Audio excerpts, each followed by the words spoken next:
Hello, everybody. Welcome to Popcorn Planet. I'm Andy Signore, and I'm here to review Picard. Oh, man, I have to say I really enjoyed this series. I can see how some people might be annoyed by it, and what I'm going to do here is do my sort of initial overall thoughts if you haven't yet watched it, and then I'll give you a warning and talk about some of the stuff that happened so we can react to the pilot.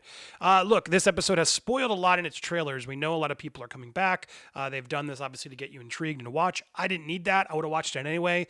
They could have teased a lot of it, and I think it would have been a really fun surprise to see some of the characters that are coming just pop up in the show. And I think the word of mouth would have helped it further. But I think there's a lot of people just who think this is just a cheap nostalgia grab. And I mean, look, someone could argue that it is, but it worked for me. It worked for me. I love Jean-Luc Picard. I think he paused before coming to take this series because he wanted to make sure it didn't wreck with the legacy of Star Trek. Look, Star Trek Next Generation has made some not great movies. There haven't been always fantastic episodes, mostly good. But, overall, it ended on a pretty strong note, although Nemesis, Insurrection, they weren't the best movies, let's be honest. Look, I'm happy to have him back. And I like that they fast forwarded. We're moving into the future. I love that it's not an origin. Picard's origin story would have been so dumb. But seeing an older Picard sort of be bored in retirement and realizing, did I do enough? And missing the journey and being a captain and therefore then admiral. The show asks that question, and sort of I think there's a lot that can be relatable to everybody as they age. What do you want your legacy to be? Did you do it enough? Someone like Jean-Luc Picard in this universe is highly respected. And even he has doubts of whether he did enough, and that's fitting for his character. So I like where they started. I like that aspect of Jean-Luc. That's the most important part for me. I like seeing where he's gone, and I like seeing him go on one more adventure. So right now, as of episode 1, I'm on board. I didn't buy CBS All Access. I got like the trial, so I don't know if I'll pay for this. It's not enough to warrant CBS All Access. Plus, you pay $5 and they add ads. It's just frustrating. There's not enough there to warrant paying $5 and having ads. Imagine if Disney Plus had ads during Mandalorian. Everyone would have flipped. So CBS All Access is the wrong place. If this had been on Amazon Prime or Netflix or anywhere else, I think this would be a welcome addition and a worthy thing to watch. But sadly, it's stuck on CBS All Access for diehard Trek fans, and I wonder how many casual viewers will stumble upon this wanting to see it. It'll be intriguing. I'm curious who's watching it. Tell me down below how big this Star Trek fandom is on a paid platform where that's really all they have is Star Trek. Look, I'm a Star Trek fan. I'm excited. I want to see where this goes. It gives you a coming attraction at the end that I'm like, all right, intriguing. But let's get to some spoilers. So overall, if you're on the fence, I highly recommend checking it out. It's really well done, shot really well, some cool surprises, some really cool sequences, and let's get to those. So now, if you don't want spoilers, you can tune out. The show starts with him. It starts with the Enterprise from Next Generation, and it just zooms in from space. We come in and we see him playing cards with poker with Data. Just how's the show way back, how it ended and started watching Picard and Data play. It's just fitting, and it's just you immediately feel like, we're back. This is so nice. And then the scene takes this turn where we know it's not real. And as he's doing it, Data is like, why are you... There's a fun exchange between the two of them, and Brent Spiner's back. It's so good to see him, even though he looks older and is slightly different. Still looks cool. I forgave it. And then there's this moment where it's like, why are you stalling? And you can just tell that Picard has done this game before. He knows he only has this memory of him, and he doesn't want it to end. He's like, I don't want it to end. And just right there in the beginning of the show, I'm just like... Oh man, you got me. I'm in. Okay. This is all about, Picard's, mistakes, and we lost Data in Nemesis. So his regrets and his missing his friend, who their back and forth was always so amazing that they got that to work, of this android sort of coming to terms with being human and wanting to be human and becoming friends with this, sentient, and becoming friends with this crew and being respected as a that's what was always so beautiful about Star Trek, is they respected every race and there was no hate. It was just, education and moving forward and discovery. And so those are the spirit I love of Star Trek, and it works with Picard. I don't think you could do a old Kirk show. I just don't think it would work. Whatever, no disrespect to William Shatner, but I don't think it would be the same. And so this works. Patrick Stewart's an amazing actor. That character had so much more depth to him, and it's really starts off with a bang. We then meet this girl in a scene, and it's taken out of the movie Upgrade. Some bad guys show up, and she doesn't know what's going on. They murder her boyfriend. They put a bag over her head, and she's like, "What's going to happen?" And then suddenly she just turns on and destroys these people. Obviously, spoiler alert, we're getting the spoilers. She then gets visions of Picard and finds him. Picard does weirdly just let her in pretty easily, which was, that's not set up. I can't cut to my second shot. It was a weird set where he's like, really, why are you letting this random girl in? But that's also very Picard. He wants to help others and be there to be friendly. But the scene then jumps into that action scene, which was pretty well done, and I liked it a lot. We then learn, obviously, fast forwards, we meet some of the people around him. Before that, Picard, I'm skipping the biggest part. Picard does this interview with a news station that promises they're not going to ask why he left the Federation, Starfleet, and then, of course, the interviewer decides to just completely throw him under the bus and try and get it live on TV and get a reaction at him, his first interview in ages, and he doesn't have it. He can tell he's frustrated, but then he lets her have it and says what he thinks. And it's a powerful moment. And you realize he has conviction. He stood by it. He didn't let Starfleet wasn't what it was supposed to be. They were supposed to be saving people, and they didn't. The Romulans were just a bunch of them were destroyed. Some synthetics, Data type robots revolted, and they don't know why. They became angry and murdered, and so synthetics became illegal. So no more androids. You can't have another Data. That's how sort of this. And then the Romulans, a lot of them were murdered. So that's where the sort of story progresses right at the gate. We hear Stewart sort of Picard bringing us up to date. He then meets this girl. The girl shows up, and we're wondering what's going on.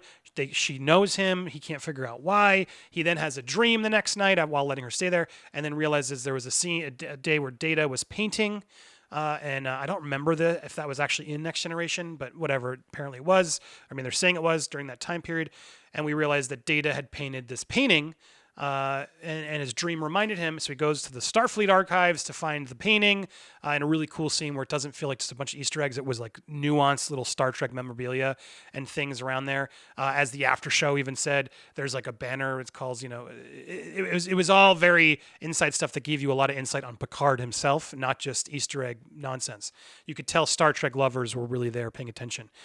He realizes that the painting was called Daughter, and the painting, when he sees that there were 2 copies of it, and the painting in the archives has the face, and it's this girl that found him, and he's like, what?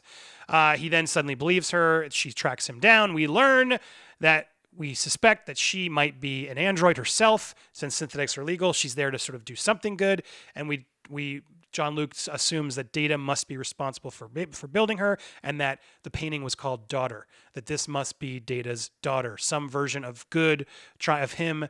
One last piece of him we learn through a scientist, whatever, that he must be out there, some version of him, something that didn't get destroyed, that's attempting to right the wrong and have something out there to show that there is good in this synthetic androids. It's an interesting idea, very Blade Runner-esque, they ban these synthetics, but then the synthetics have emotion too. So now Picard, because of his friend, is out to sort of support this and figure out what's going on, why. These bad guys blow her up. He finds out that must be a twin. I'm fast forwarding a lot because I'm assuming if you're spoiling with me, but those who didn't, we find that she's a twin. Very end of the episode, we realize the twin is inside a Romulan base. Clearly the Romulans are trying to get to her. We pan out, and it's not just a Romulan base, it's a Borg ship with Romulans. So somehow the Borg is involved. The Romulans, who are clearly upset by all the losses and Starfleet turning on them, clearly are trying to set some sort of terrorist act in revenge, and have this synthetic there working for them, and unclear if she even knows she's a synthetic, but Picard now knows we have to find her quickly. And that's when the show episodes, when it reveals, oh man, the Borg's involved too. And there's clearly a bigger mission and adventure and mystery afoot of what does all this mean.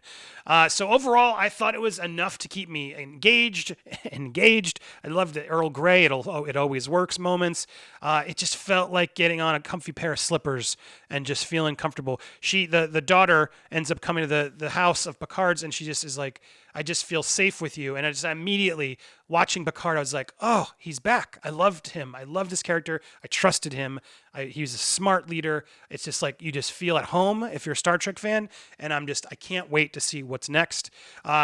Look, is it seem like they're just trying to quickly set a lot of things up to get to a point? Yes, that's a typical TV trope.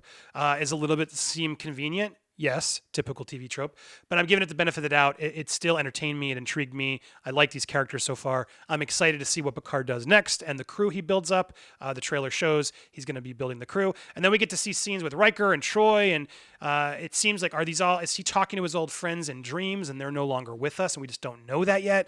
So much to learn and uncover with the series that I'm very excited. And how is the Borg involved? Romulan ships are coming in and out. We didn't see sort of Borg people. So did they take over a Borg ship? Are they working with the Borg in a new way?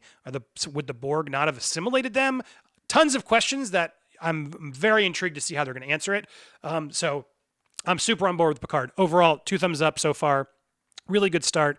Love this character. Love where it's going. I hope it doesn't let us down, but I'm on board to watch the rest.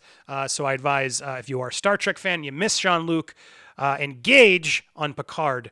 Let's see where this goes. Lots of fun stuff. I love the dog. He named his dog Number One. It's just cute. This pit bull. And it was the one moment that I sort of, they say that's why he's like, I trust you because my dog does. It's a nice, real moment people would do. And dogs do have that sort of sense. So a lot of little nuanced, fun stuff that I want to watch it again before next week. So to me, that's a huge plus. Good on you, CBS All Access. But my God, put it on a more broader platform, please. No one wants to buy this CBS All Access. You don't have enough. It's just CBS. It's like extra CBS shows. And that's what CBS is for. You have a network. It's like, put them on the network. Put this on TV. It'd be I think if this show was on television, it'd be even cooler. And then you could have it exclusively streaming on CBS All Access. I don't understand what they're doing. This needs a better home than behind a paywall that people don't want to pay for. So I'm more frustrated at the app that they have this good show. It's like The Morning Show, another one under Apple Plus, which like no one knows how to find it or watch it. It's frustrating when good series are locked behind paywalls. I give this one a seal of approval. Check it out. If you've watched it, I'd love to hear your thoughts. Hit me up on social media or down below. And I got to call out my buddy for helping me get access to this show before I forgot to. I got to give a call out to Taurus Crimson. Thank you, sir. You are a gentleman and a scholar. I'll be back with more Picard reviews potentially if you guys want them and you guys watch this. So please interact, like, comment, all that stuff for engagement. And please subscribe if you haven't already. Maybe I'll make this a members only show if you guys don't sort of watch, because I'd like to keep talking about it. So join. Lots of opportunities and unlisted videos, members only videos that you'll get to get if you become a member. Hit join down below and you'll be supporting this channel and let me keep bringing this content to you. So thank you so much for those who've already done it. Have an awesome weekend, everybody. And I'll be back with more content very soon. Bye, everybody.